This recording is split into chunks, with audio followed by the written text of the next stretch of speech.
ایران کا آپریشن وعدہ صادق سوم کے تحت اسرائیل پر حملوں کی 14ویں لہر کا آغاز۔ صہیونی ریاست پر بڑے پیمانے پر بھاری بھرکم میزائل داغ دیے، ڈرونز کا بھی استعمال۔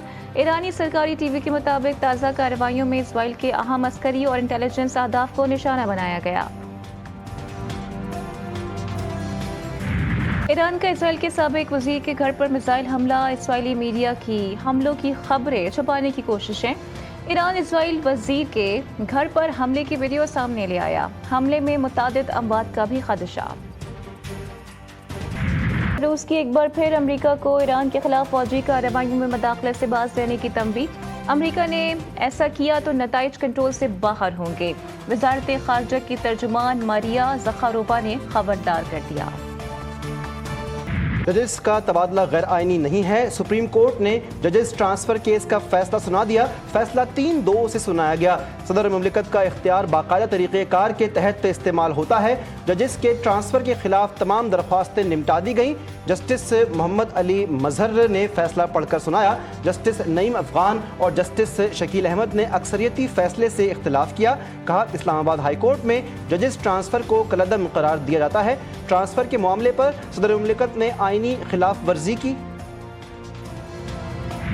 تاریخی اور اہم ملاقات، پاک امریکہ تعلقات کے ایک نئے باب کا آغاز۔ فیلڈ مارشل سید عاصم منیر سے امریکی صدر ٹرمپ کی وائٹ ہاؤس میں ملاقات۔ ٹرمپ نے سید عاصم منیر سے ملاقات کو اعزاز قرار دے دیا۔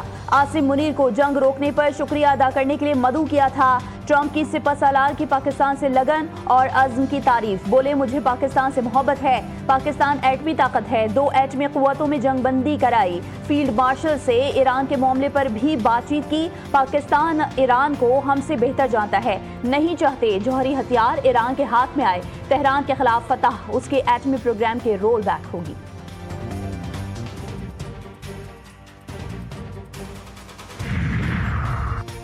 فیلڈ مارشل عاصم منیر اور امریکی صدر ٹرمپ کی 2 گھنٹے طویل نشست، کیبنٹ روم میں ظہرانے میں شرکت، پاک امریکہ تعلقات، انسداد دہشت گردی اور خطے میں امن کے قیام پر گفتگو۔ ISPR کے مطابق فیلڈ مارشل نے بھارت کے ساتھ جنگ بندی میں معاونت پر صدر ٹرمپ کا شکریہ ادا کیا۔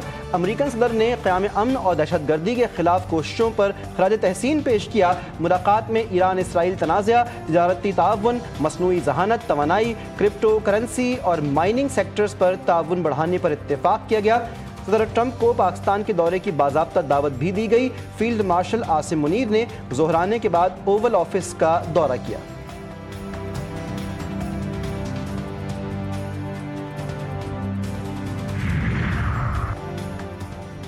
فیلڈ مارشل کے اعزاز میں امریکی صدر کا ظہرانہ ایک بڑا سنگ میل، خطے سے باہر اس دورے کے خوشگوار اثرات مرتب ہوں گے۔ وزیر دفاع خواجہ محمد آصف کا بیان، بھارتی میڈیا کی جانب سے پاکستان کو چین سے 40 J-35 لڑاکا طیارے ملنے کی خبر پر کہا، اگر بھارت ان خبروں پر پریشان ہو رہا ہے تو اسے پریشان ہونے دیں، کوئی بھی ہتھیار حاصل کرنا ہمارا حق ہے۔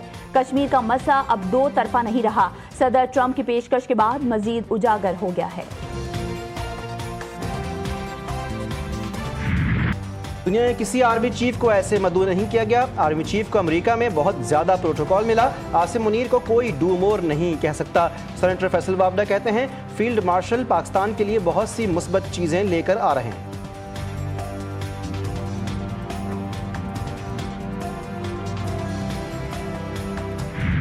فیلڈ مارشل سید عاصم منیر کی ٹرمپ سے ملاقات، بھارتی میڈیا کے اپنے ہی وزیر اعظم پر کڑی تنقید، کہا عاصم منیر ٹرمپ سے ملاقات کر رہے ہیں، فیلڈ مارشل سفارتی تعلقات بہتر بنا رہے ہیں، مودی فوٹوگرافی میں مصروف ہیں، مودی کی خارجہ پالیسی ناکام ہو چکی ہے۔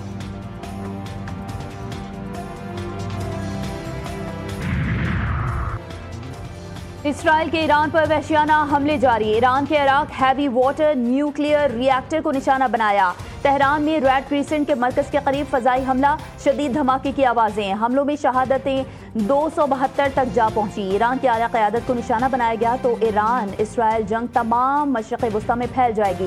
عراق کے اہم مذہبی رہنما آیت اللہ سید علی سیستانی نے امریکہ اور اسرائیل کو خبردار کر دیا، کہا ایران کی اعلیٰ قیادت کے خلاف اس طرح کا کوئی بھی اقدام جنگ میں مزید شدت لے آئے گا۔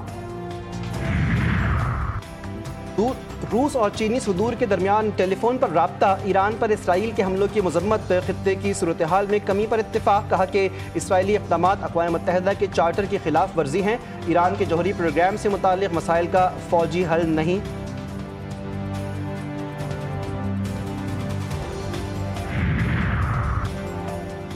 روسی صدر پیوٹن کا اسرائیل کی جانب سے ایرانی سپریم لیڈر کے خاتمے کے امکان پر بات سے گریز، کہا روس ایران معاہدے میں دفاعی شعبے سے متعلق شقیں شامل نہیں، ایران کی زیر زمین یورینیم افزودگی کا سہولیات بدستور فعال ہیں، ایسا حل تلاش کیا جائے جو ایران اور اسرائیل دونوں کے مفادات کا تحفظ کرے۔ انتباہ کیا کہ ایران میں رجیم چینج آپریشن کے تباہ کن نتائج ہوں گے۔ برطانوی وزیر اعظم سر کیئر اسٹارمر کا امیر قطر تمیم بن حمد الثانی سے ٹیلی فونک رابطہ، مشرق وسطی کی صورتحال پر تبادلہ خیال، دونوں رہنماؤں کا کشیدگی میں کمی اور سفارتکاری کی ضرورت پر زور۔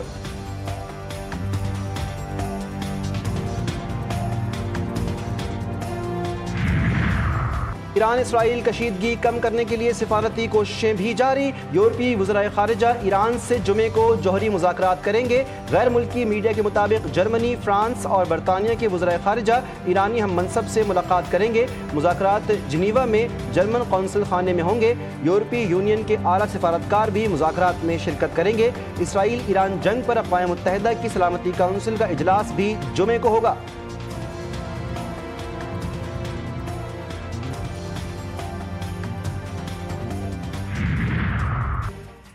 وزیر خارجہ اسحاق ڈار کا ازبک وزیر خارجہ سے ٹیلی فونک رابطہ، دو طرفہ تعلقات اور علاقائی امور پر تبادلہ خیال۔ ترجمان دفتر خارجہ کے مطابق OIC وزرائے خارجہ کونسل اجلاس کے ایجنڈے پر بات چیت ہوئی۔ OIC اجلاس 21 اور 22 جولائی کو استنبول میں ہوگا۔